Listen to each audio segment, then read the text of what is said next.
Hello, everyone. Welcome back to your Cosmic Matrix podcast with your host, myself, Laura Matsu, and my husband, Bernhard Gunther. And on this episode, we are going to be discussing your psycho-spiritual guide to 2026 and how this links into the peak of the fourth turning.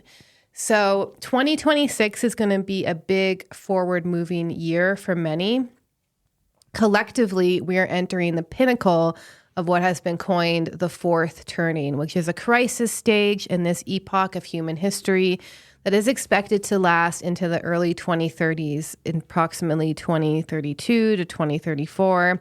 It's hard to say exactly when it's going to end, but 2026 represents the climax or the ekpyrosis phase of this turning, which has historically been associated with periods of intense escalation, often involving large-scale conflicts, and then followed by a resolution, which will lead into the first turning again, which is essentially the beginning of a new era. So each generation will have a distinct role to play within every turning, and especially during the fourth turning. And the fourth turning also aligns with the broader astrological mood of 2026. This includes the Saturn-Neptune conjunction, which have been kind of going together across the sky all throughout 2025. And then it will hit its exact conjunction in February, forming a triangular pattern with the outer planets. So Neptune will finally get out of Pisces for good and enter Aries. Saturn will move back into Aries, will conjoin with Neptune, and Uranus will leave Taurus for good and will remain in Gemini for the next period of time. So during this period, we have the Saturn-Neptune conjunction acting as an apex of a triangle involving Pluto and Uranus. So it's this outer planet triangle formation, which is amplifying a lot of collective pressure, transformation. What I've seen in people individually and collectively is that the Saturn-Neptune cycle has not been easy. It has delivered a lot of harsh reality checks for many people who had certain dreams or ideals in their personal lives or maybe in the collective or in what they thought of society has started to collapse under Saturn's weight. So we've had old visions which have begun to dissolve. New ones are starting to be seeded. A lot of spiritual and religious ideals that are not based on anything grounded are now going to be tested. So any spiritual or religious beliefs you have that cannot withstand this reality check that Saturn is giving them are going to come to an end. At the same time, I've noticed that people will swing between extremes of either idealism, illusions. They're kind of clinging to their illusions of the way they wanted things to be, or they're becoming increasingly pessimistic as things start to dissolve and break down. And all of this is tied into the end of the fourth turning and this new vision of reality that's meant to be forged out of the eventual resolution of this turning. So in 2026, the momentum begins to increase significantly. It's very interesting because this aligns as well with Chinese astrology. In February, we're going to transition from the year of the wood snake into the year of the fire horse. So the snake years were really about shedding old skins, moving through deep transformations. It's a very subtle inward energy. It requires a lot of patience and letting go rather than rushing forward. Wood years emphasize long-term growth and healing and planning rather than short-term outcomes. So a lot of people have been working more behind the scenes this year, especially focusing on psychologically and emotionally regenerating themselves, especially after a lot of we went through in the past 5 years. But this fire horse year really ties into the mood of like 2026 and this ekpyrosis phase. It's this very forward-moving, bold, and risk-taking energy. So we're going to have a fast-moving year. There's going to be a lot of heightened activity. Numerologically, 2026 is also a 1 year. So there's going to be a lot of new beginnings. For many people, basically the transformation that you went through in 2025 is now about to be complete. And the task ahead is going to be to move forward into this kind of unknown era of your life that you're entering. So we've had kind of over the past year in 2025 with these outer planets shifting back and forth into their old signs, going retrograde and then direct, this kind of 1 step forward, 2 steps back energy. But when we move into 2026, especially February, moving forward, the emphasis will slowly begin to shift more towards this forward momentum. And the societal shift will be full steam ahead. And for many, obviously, the collective and your personal life kind of mirror each other. So people are going through monumental shifts in their personal lives. Collectively, we are witnessing a peak of public distrust of institutions across both the left and the right. This reflects both the fourth turning and this rebellious anti-authoritarian energy of Pluto and Aquarius being involved in this triangle. So, it's no longer about left versus right. Both institutional frameworks are outdated and will need to be dismantled and rebuilt as new values will eventually replace them. So all of these will be themes and the process we will continue to go through in the next 5 to 8 years. The outer planets being in fire and air promise that the changes will accelerate. They won't be slow and gentle. They will be very quick and disruptive. Even if you look at AI and how quickly it changed the landscape of the internet, you can see that this is going to be a crazy era. It's just going to get weirder and stranger and stranger. So in part 1 of this podcast, we're going to explore how you can handle this upcoming year through looking into this concept of the fourth turning and what does it mean to be in the crisis phase described by Strauss and Howe in their book, The Fourth Turning, in which the old world collapses and a new era is forcibly born. We're going to look at the core signs of this era and also cover the previous 3 eras briefly in case you're unfamiliar with this idea of the fourth turning. And the core signs are really this collapsing trust in institutions, extreme polarization, economic instability, a breakdown of our shared reality, our shared narratives, immense psychological strain, and there's some sort of death of an old cultural story that's happening right now. We're going to trace how this turning began in 2008 with the financial crisis. It escalated dramatically in 2020, obviously. And this is why 2026 sits at this catalytic crisis point. It's the most dangerous and decisive phase of this cycle. So we're going to examine what typically unfolds during this stage. It's usually wars, financial resets. People become very absolute in their morals. There's obviously some sort of consolidation of power. There can be authoritarian measures, irreversible systemic change. We're also going to break down the roles the different generations play in this crisis, from the boomers to the Gen X, millennials, Gen Z, Gen Alpha. They all play a role, from creating a myth or of the moral, being like the moral myth maker, or crisis operators, system rebuilders, etc. And in part 2 of the podcast, for those who are new to the podcast, we always have a part 2 where you can listen to an extended version of this podcast. It's only for members. I believe it's $11 a month to sign up. You can go to veilofreality.com/membership and become a member and have access to over 160 or how many podcasts? Yeah. 166. 166 hours of podcast, second hours of podcast. So we're going to zoom out in part 2 and place everything we're living through into a larger astrological and historical context. We're going to explore this pretty intense and I would say depressing Saturn-Neptune conjunction we've been going through, how it's going to hit exact in February 2026. It relates to the collapse of old dreams, disillusionment, loss of faith, the unmasking of false narratives, also periods of creativity, born out of dark nights of the soul. We're going to talk about historical Saturn-Neptune turning points and this kind of existential melancholy of this era that is kind of setting the tone for what we're about to experience. We're also going to talk about the highest expression of Saturn-Neptune, the fourth turning parallels, how this relates to information wars, media chaos, mass psychological strain. And then also the fourth turning connects to a concept in a book called Decline of the West by Oswald Spengler. And he really talked about the period of winter in civilizations and the rise of what he calls the second religiosity. So we have this kind of collapse of meaning, and then we have a desire to revive old forms of religion, not based on a true spiritual experience or a true spiritual awakening, but based on the desire to just revive old forms of meaning. So this really ties into this kind of reborn Christian thing that's really just going to keep going. It's actually a signal of the fourth turning and the winter phase we're in.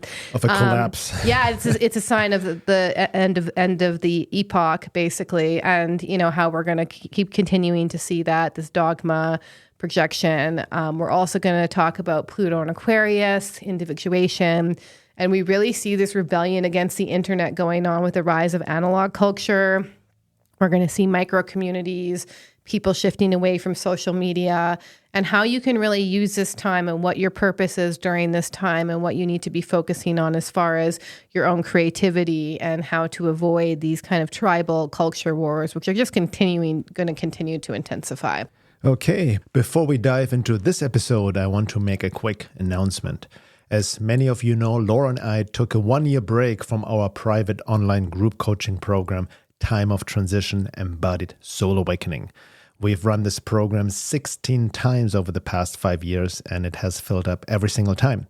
We're happy to share that we'll be restarting it in early 2026 with an updated, expanded version. In this new installment, we introduced the deeper process of individuation, how to work with dreams and active imagination. We explore karma yoga and what it really means to align with your dharma and divine will in these critical times. We have also expanded several course sections, including spiritual psychology and what it takes to stay the course in this inner process during this intensifying time of transition. The program dives deeply into embodiment work, trauma and somatic healing, inner child work, shadow work, and the integration of fractured parts to access the true self. We explore universal laws and reality creation, relationship psychology, the hyperdimensional matrix and hidden forces of life, evolutionary astrology, karma, past lives, and much, much more. There are 50 hours of video material along with a large library of psycho-spiritual practices, guided meditations, embodiment practices, and integration exercises. The program, most importantly, also includes weekly live Zoom group calls, sharing circles, and Q&A sessions with Laura and me. As always, the program is limited to 40 participants and is application only. Enrollment will begin in early January, and the program itself will start at the end of February. To join the waiting list and be notified when applications open and dates are announced, go to the website thetimeoftransition.com. Okay, so let's just begin with going over a little bit about the fourth turning itself. Yes, so let's talk a bit first for some background for people who are not aware with the concept of the fourth turning and where it actually comes from and what it is based on. So the fourth turning, it is also called the crisis turning, and it comes from a generational theory of William Strauss and Neil Howe in their book called The Fourth Turning. And it basically describes a historical phase when an old world dies and a new one is forcibly born. And it really talks about long-standing institutions that are collapsing and restructured, and all of that basically what we're already seeing right now happening.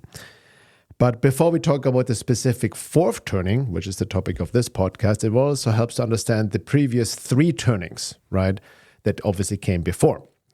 And together, a whole turning comprised out of 4 turnings, it basically makes up 8 to 100 years of a historical cycle. Now, the first turning is also called the high.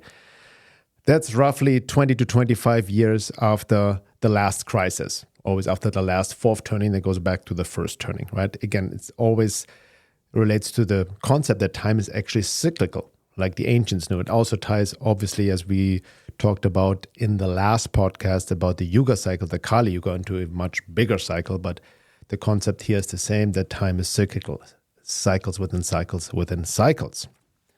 So the first turning, again called the high, that was post-World War II area, basically from the late 1940s to early 1960s. And the themes of that first turning were strong institutions, social cohesion, certain collective confidence and optimism, trust in government and systems and authority. Individualism is substituted in favor of the collective, right after, the basically resurgence after World War II. And society started to feel more stable, ordered, and purposeful. Then the second turning, it's also called the awakening. That's about 20 to 25 years after the high or the first turning. And that's approximately the 1960s to the 1970s. And obviously in that period, the themes were more spiritual, cultural, and psychological rebellion, right? The hippie movement, all of that. Questioning authority, questioning tradition and social norms in general, the rise of civil rights movements, counterculture, and new spiritual paths. There's an emphasis on personal freedom and authenticity. And institutions at that second turning remain intact but are challenged from within. Then the third turning, also called the unraveling, that's again about 20 to 25 years after the awakening, second turning, and that's approximately from the 1980s to the late 2000s or early 2010s. And the themes here obviously are the starting decline of trust in institutions, polarization and cultural fragmentation. There's a rising individualism, but without any shared meaning. There are systems, they continue to function, but already there's some erosion happening. And society feels increasingly unstable, more cynicism and more division, polarization in all of this. So these three turnings set the stage for the fourth turning, when this unresolved tension or the weakened institutions and accumulated fractures can no longer hold or be sustained basically, and history moves into a period of crisis and reordering and even collapse. So this is the phase we are living right now, the fourth turning. And we entered this fourth turning in 2008 with the global financial crisis. And according to how we are entering the peak of this crisis phase in 2026, it's going to last until approximately 2030, 2032, 2033. We don't know. It really depends how things go, it seems. And then he also mentioned in the book that the generations are getting longer. So the turnings may get longer too, which is very interesting because the same is happening with the Pluto generations. Pluto is slowing down. The Pluto generations are going to get longer and longer. They're going to be 20 years for Pluto in Aquarius and Pluto in Pisces. So the core signs of the fourth turning are, one, the collapse of the trust in institutions. We see this. People don't trust the government. They don't trust the media. They don't trust mainstream medicine. They don't trust the mainstream finance system. They don't trust universities. Even old forms of religion are losing legitimacy. Public trust in general just tends to collapse. People don't agree on what's true or not. We see the increasingly people have really drawn their lines on what tribe they belong in, and no one's really changing their mind anymore. Authority is constantly questioned, mocked, or openly rejected.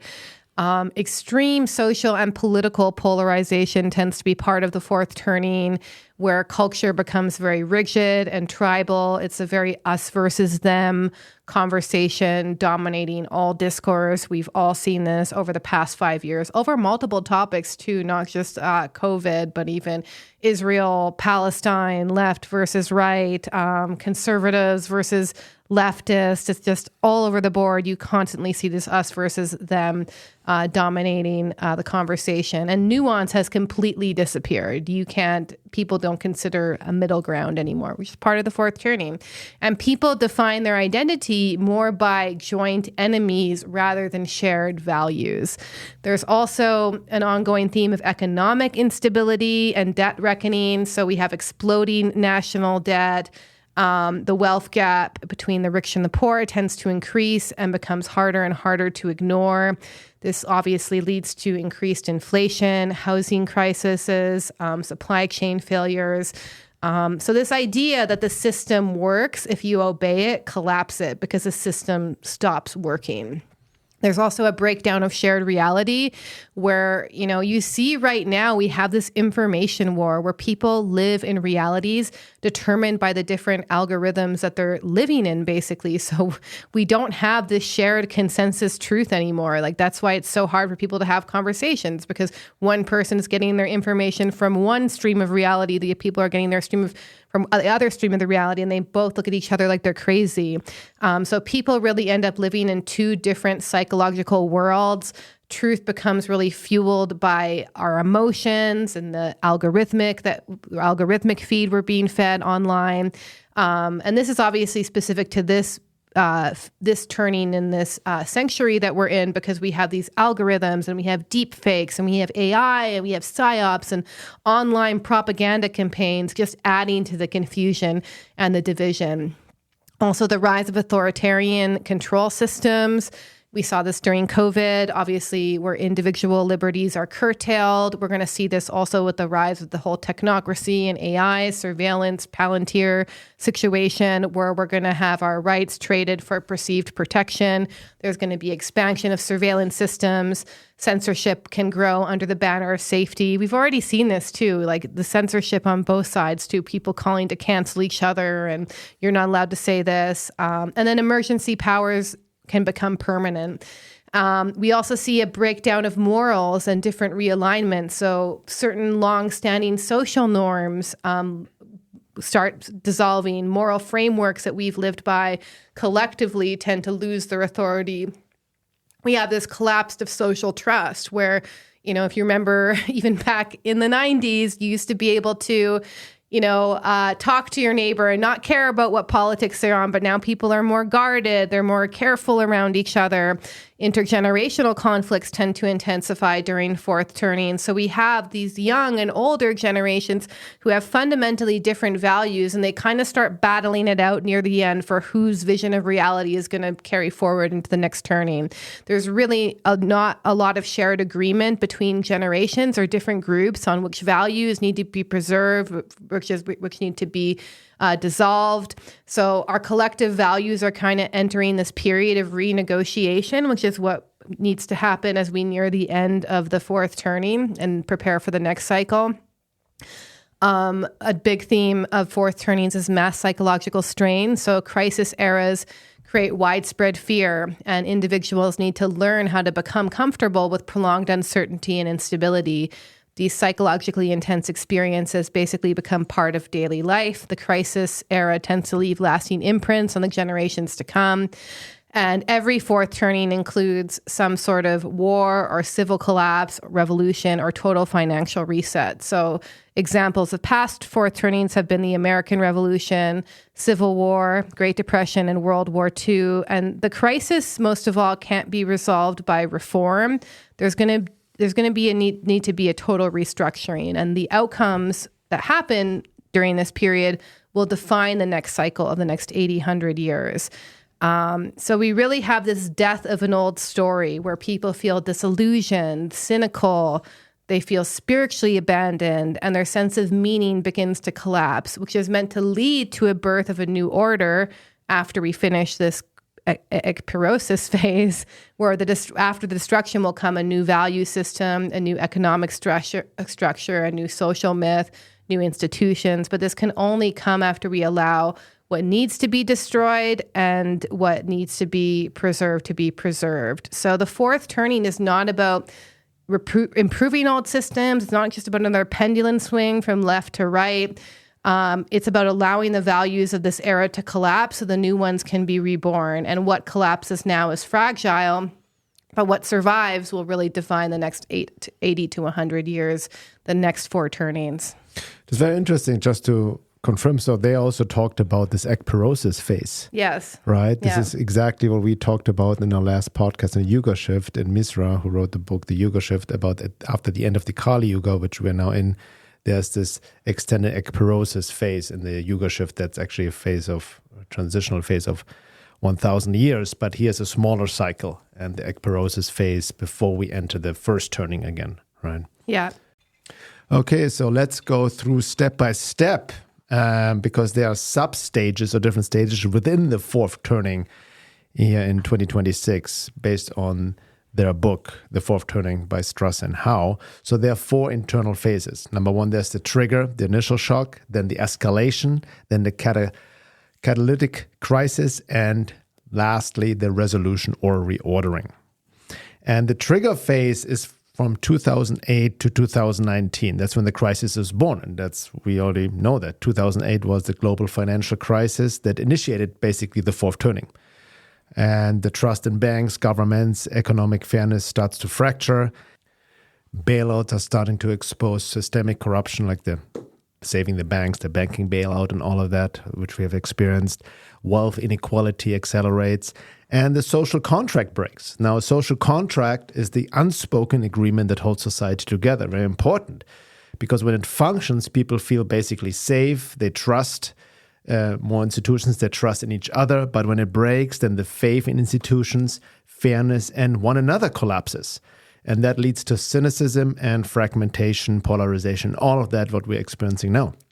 So basically, institutions continue to operate, but they are more and more being questioned. This phase really plants the seeds of rage, anger, resentment, and disillusionment, which is, again, very obvious for the times we're in. So the key theme for this phase is that the system no longer works, but no one agrees on why or what replaces it. So there's much more an awareness that we cannot trust these institutions and they don't work anymore. Then the next phase, the escalation phase, was from 2020 until 2025, until now.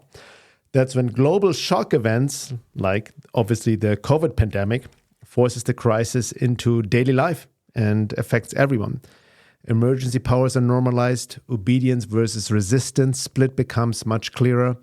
Shared reality fractures completely as people divide into different tribes. The polarization increases. We have definitely seen this over the past 5 years. There is a cultural, political, and psychological polarization, basically. And obviously, information warfare accelerates, which we've also seen. And in this area of the past 5 years, we have seen AI also more and more coming to the front, destabilizing the perception of truth itself. Institutions lose more and more credibility, and more people question them. But at the same time, tribal identity hardens. Hardly anyone really changes sides or is open to other beliefs. They become very identified with their ideologies, with their chosen side, with their beliefs and all that. And the lines have been drawn, basically. So it's really intensified polarization. So the key theme for this escalation phase of the past 5 years, that the crisis is definitely not longer abstract. It is lived and unavoidable. Also ties into the splitting of humanity, so to speak. And then the next phase is the catalytic crisis, based on the fourth turning from 2026 until 2028 or 2030. So over the next 4 or 5 years, so to speak. That's what we're entering right now. And this is really the danger zone of every fourth turning. Historically, this is when a decisive crisis becomes completely unavoidable. This can be a major war, a civil conflict, civil war, or financial currency reset, which we're already seeing happening in many degrees, right?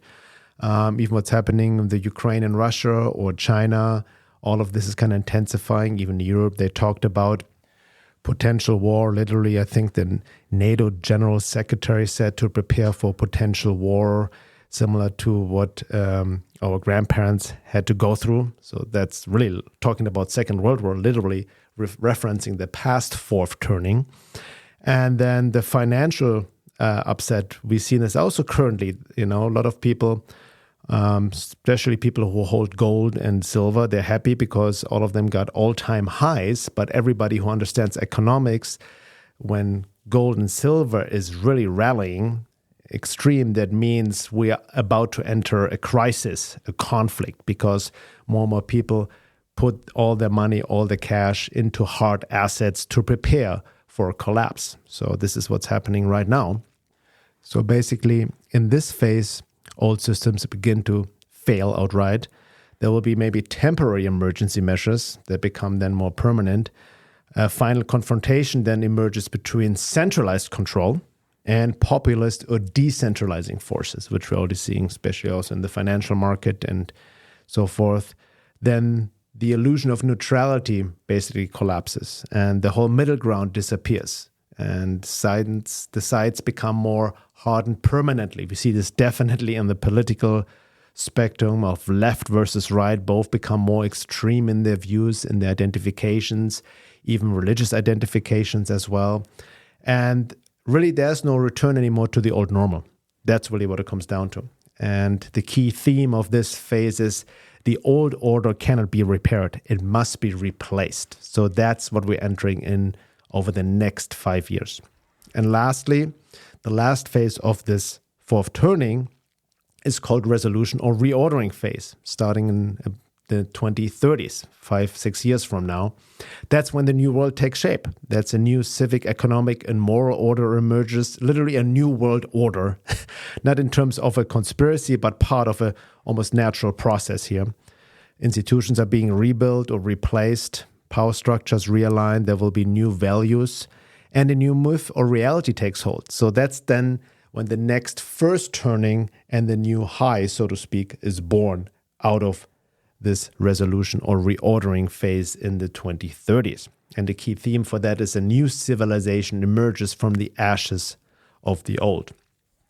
Now, the bottom line for this coming year in 2026 is that it is the moment of irreversible acceleration. It's going to really intensify, and we've said this many times, but now even also realizing this is the end of the Kali Yuga, entering an intensified transitional phase that obviously lasts much longer, but it completely aligns synchronistically with this fourth turning and intensification of change and transitional upheaval, so to speak. That's when the collapse becomes undeniable, and we are being forced to choose, basically. So there's no middle ground anymore.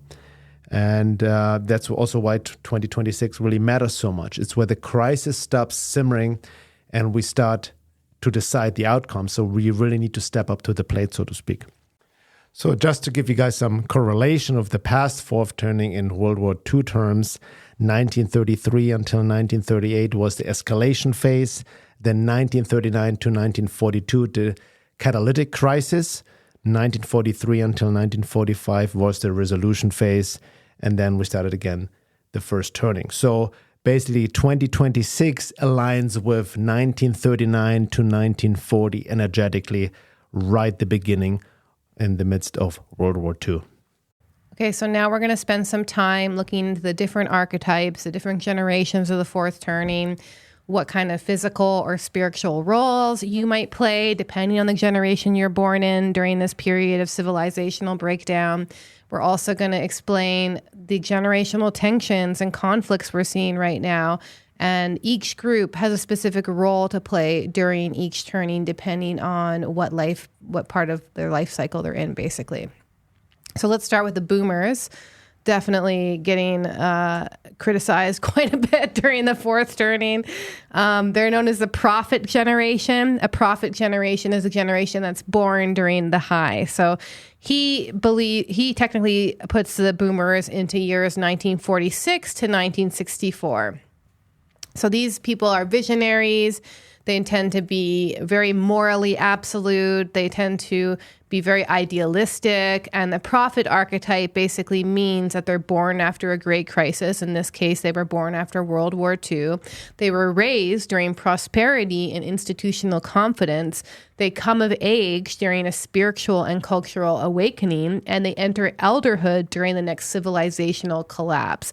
And their core function is to define the moral narrative of the age. They're not here to manage things. Most of them are retired, but they're kind of battling it out right now. I see between them and the millennials and even the Gen Z about like what's going to be the dominant moral narrative.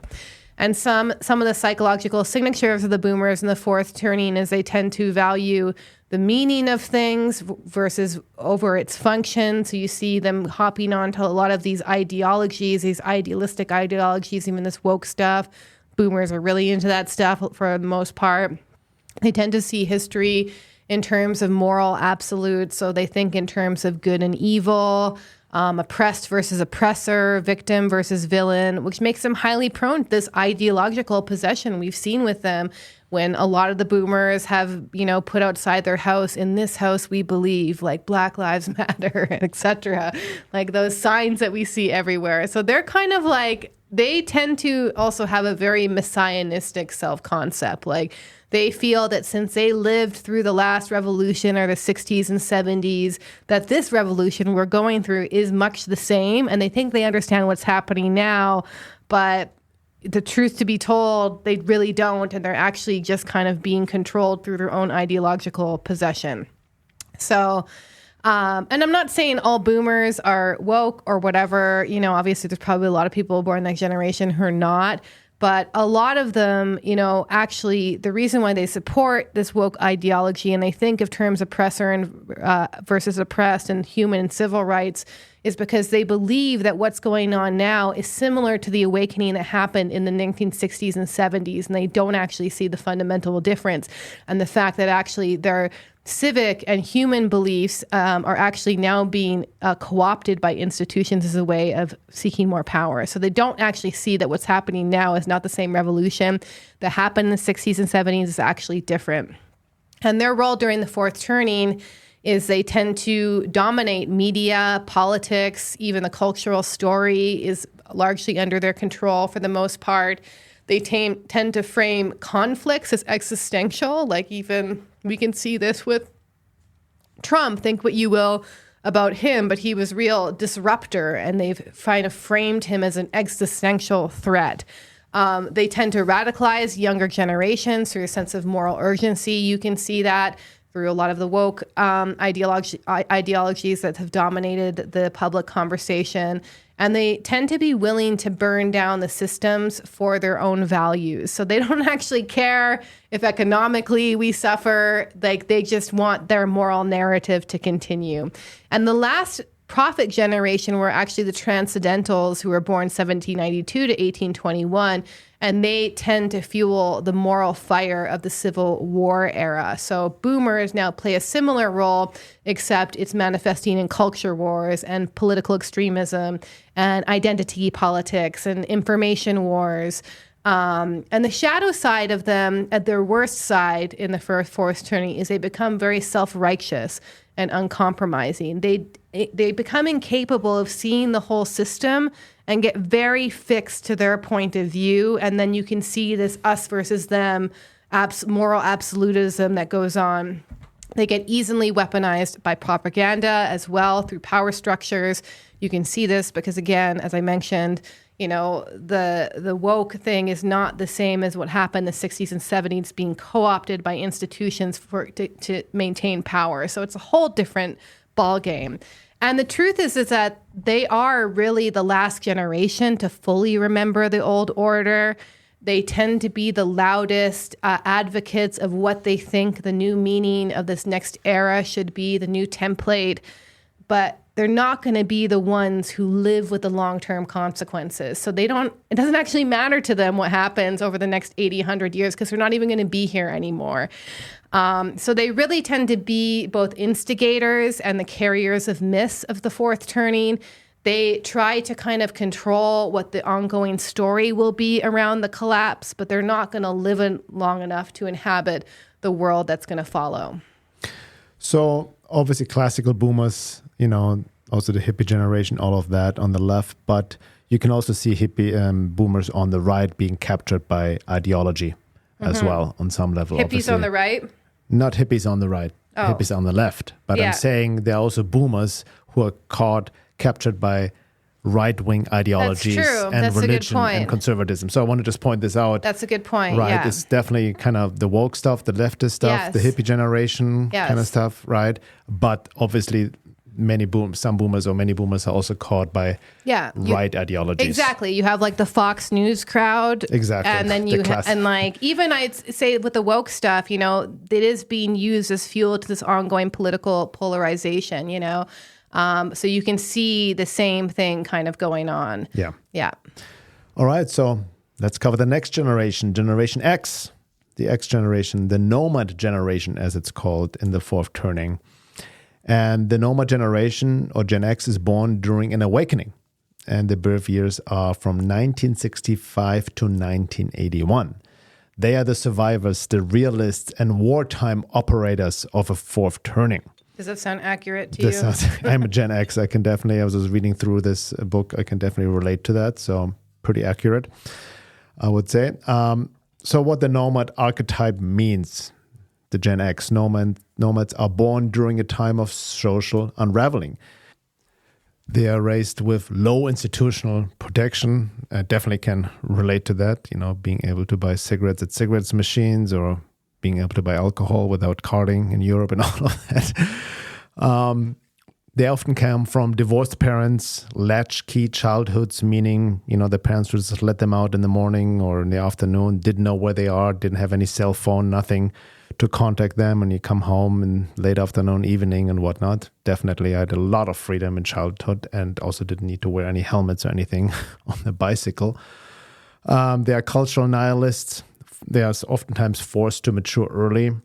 So they develop psychological toughness and also low trust in authority and high situational awareness. And their stance is really, no one is really coming to save us. This is exactly what's been my stance too. It's interesting.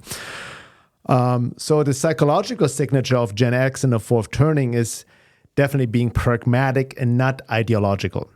It's being skeptical of all narratives, whatever. Religious narratives, left, center, right, all of that.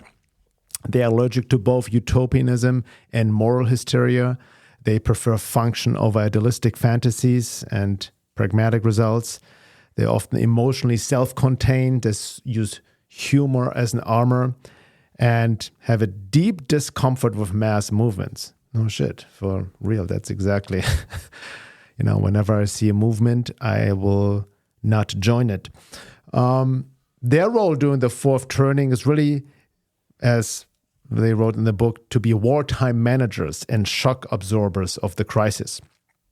So during a fourth turning, this translates into senior military or security leadership, crisis command roles, operational decision-making, a willingness to make unpopular but necessary calls, and they often hold positions of power in leadership while things collapse. And the key distinction is that Gen X, they lead tactically, not ideologically, which means they really focus on what works and not what sounds morally inspiring or good or, definitely not engaging any form of virtue signaling. In World War II, the equivalent of the nomad or generation were the so-called lost generation. That's Hemingway's generation. So they don't write the moral narrative, they execute what needs to happen for us to survive. Now, obviously, Gen X has also a shadow side. Now, under prolonged pressure, this nomad generation can become very cynical to the point of emotional shutdown, hyper-individualist, not trusting any group anymore, right? Not wanting to be around others. They're prone to withdrawal, burnout, even addictive coping. They often carry quiet survivor guilt, unprocessed grief, and also long-term adrenal fatigue, having to manage positions of power while crisis happens. I can also, would add to that, I can relate to that, we are maybe the generation that just wants to be left alone, in a sense. But we also have to step up to the plate. So, their position in the crisis between now the 2020 to 2030, now, Gen X generally sits in senior management or even also government operations, also in military and infrastructure command. They are the middle command in the collapsing institutions, but they have experience in maximum responsibility. And they usually get hardly any recognition for the burden they're carrying. And they really hold the line while the systems, the myths, and the institutions are burning and collapsing. So, in a nutshell, the Gen X, the nomad generation, are the command operators of the fourth turning. They don't control the story or the future, but they keep civilization from collapsing all at once while the fire rages with pragmatic, practical solutions rather than any ideological identifications and grasping. Okay, so lastly, I'm going to cover the millennial generation and the Gen Zs, and then the younger generation that are just starting to grow up now, Gen Alpha and Gen Beta. I will cover that in the second hour. So the millennial generation is the hero archetype. The hero generation is born during an unraveling. I often see memes of millennials living through their 10th once in a lifetime crisis. That's kind of the vibe of millennials, is ever since we've been teenagers, we've been going through crisis after crisis after crisis, and we're just used to it by now because we were born during an unraveling. So the years of the millennials are 1982 to 2004. The hero generation in a fourth turning is raised during institutional decay and cultural fragmentation. They are entering adulthood during the peak of a civilizational crisis. And their job is they have to rebuild what's going on collectively. They have to restore social order. So they bear a very high burden during the crisis. And they often also experience delayed milestones because they've been living through very hard times, trying to become adults during times of economic hardship. You hear about this often. Millennials don't even feel like they're ever going to own a home. So they have like these intensified economic and even physical hardship, but at the same time, a huge moral responsibility and the sense of like, we have to save the world because we're going to be the adults next in power. And historically, the last hero generation was a GI generation who fought World War II and rebuilt the post-war order. And the core millennial hero traits, or just in general across the hero generation, they tend to hold some common psychological features, like a strong orientation towards collective solutions. So you hear millennials these days, they like to talk about community a lot, and we need more community. That's a big part of their own generational template. They tend to want to sacrifice personal freedom for perceived safety or stability. They desire to either repair or rebuild institutions, even after seeing the ways that they failed them. They tend to be more comfortable with rules, frameworks, and systems if they're seen as morally justified. So heroes basically tend to ask themselves, what do we need to rebuild, and how are we going to pull this off together? And the millennial generation as a whole tends to share this trauma imprint of being basically exposed to perpetual crisis rather than steady progress. And I know for myself, I remember when I was like 14 or 15, I first saw 9/11 happen on the screen. And then ironically, I was already like so depressed then I wasn't even phased. That just tells you how intense it's been to grow up as a millennial. We've also experienced this global war on terror right after it, right? And all of the airports suddenly wanting to take away your water bottles and just these increased security measures. Then, in our late 20s, 30s, we saw the 2008 financial collapse, or rather that was more happening in our 20s. And then we saw the pandemic, right, when we started entering our 30s. And so it's just been nonstop thing after thing. And so there's this kind of collective sense of anxiety with millennials where they're not sure if their future is stable or secure. There's this internalized expectation that we're just going to keep being in crisis and we're going to be the ones who are going to need to manage it. And their role in the fourth turning, according to Strauss and Howe, is that they're meant to be people who, yes, live through the hardest times, experience the loss of the old world directly, because they're here to participate in the founding of the new order, however that's going to look. So they're really here to start seeding what this next world will be. While the boomers are the ones trying to dominate what that story will be, and the Gen X are the ones who are basically operating, just keeping the world together as it burns. Millennials are here to be like, okay, what is the founding of this next reality going to be? And then that brings me to Gen Z, which is basically called the artist generation. The artist generation is born during a crisis, and they become hyper-protected children. They're shaped by the fourth turning, but they're not the ones who are in any position of power during it. And so, Gen Z, they grew up in school lockdown drills, and then it was pandemic restrictions. Their social life for this particular artist generation is informed by social media, online branding. They tend to Jonathan Haidt talks about this, that the kids are overprotected in the real world, but they're underprotected online. So we kind of have kids who are not going outside and playing and doing their thing anymore. But meanwhile, they're being introduced to this whole virtual reality without any protection around that. And they tend to be very emotionally sensitive, anxiety prone. They're very group attuned and conflict avoidant. They have a strong fairness instinct, which I think is also why kind of these collective kind of ideologies have started to seed on them because they're really focused on like what others are going to think of them. And they have this extreme awareness of this kind of group morality. And their role in the fourth turning is to basically, they're used to justify control measures. Like they become the innocents that we're meant to protect. So we'll see even enforced censorship or like we need to do this to protect the kids. And they just live in that world of hyperprotection. And they also become groomed to become very risk averse because they weren't allowed to do things. They were, under our quote unquote protection. They also tend to be the institutional loyalists in the next era. They tend to be hyper cooperative. And the last time this archetype appeared was the silent generation, which is a World War II era children, which I actually have I know some parents and some grandparents in that generation. So they'll later become the system stabilizers of the post-war world. They'll become the bureaucrats, but for now, they're just living through the crisis and really being used to justify a lot of the control measures that happen. And we see the issues with Gen Z already happening. A lot of them have like zero social skills. They're very dissociated. I think they've gone through a lot of trauma with coming of age during masks and lockdowns.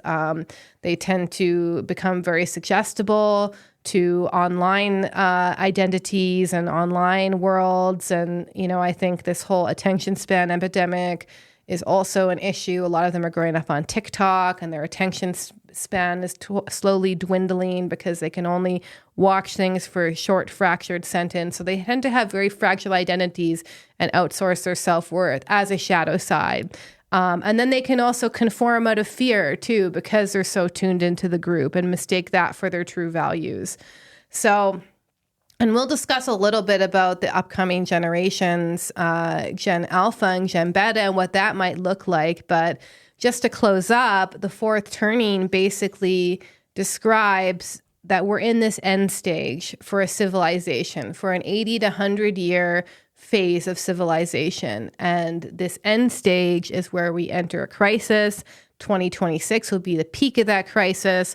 So we see that an old era is essentially going to die and the new one is going to arrive, but it's not going to arrive without a bit of chaos. So all of the institutions collapsing, the public distrust we see in government, the polarization, it is all part of us being pushed into a total restructuring. And it's not fixing this old left-right system. It's about a death of an old way, purification of what exists, and a rebirth at a civilizational level.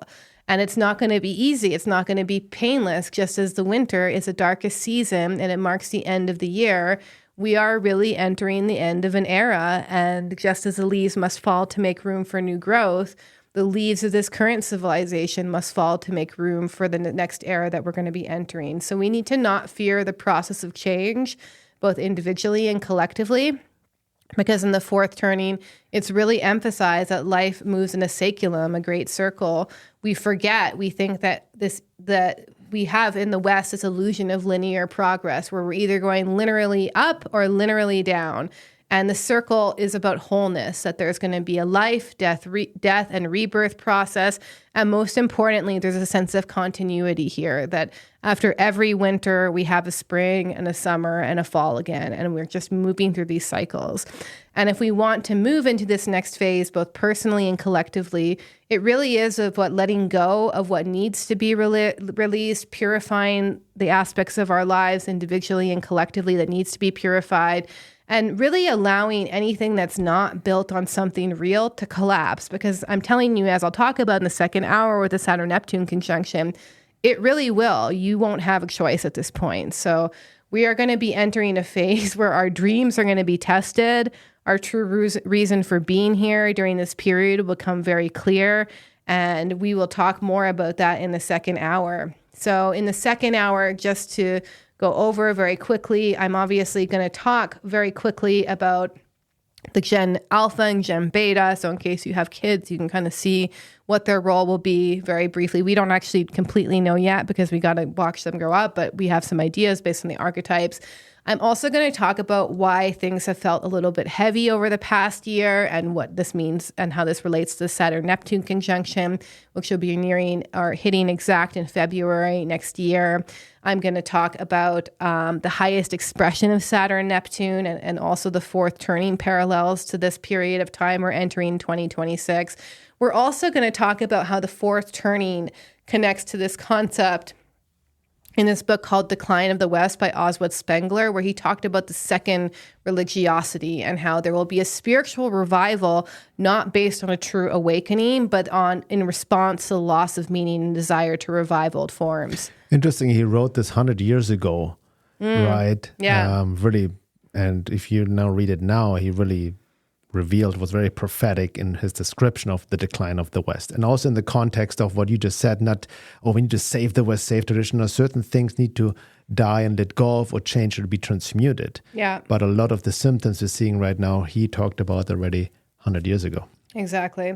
I'm also going to talk a little bit about the nodes switching to South Node Leo, North Node Aquarius, which is going to happen next year. Kind of ongoing themes I see going on with Pluto and Aquarius, and touch a little bit about Jupiter entering Leo, where it will join the South Node and what that might mean for us. And again, if you're not a member yet and want to get access to the second hour, go to my website, veilofreality.com/membership, and you can sign up to get access to all the second hours.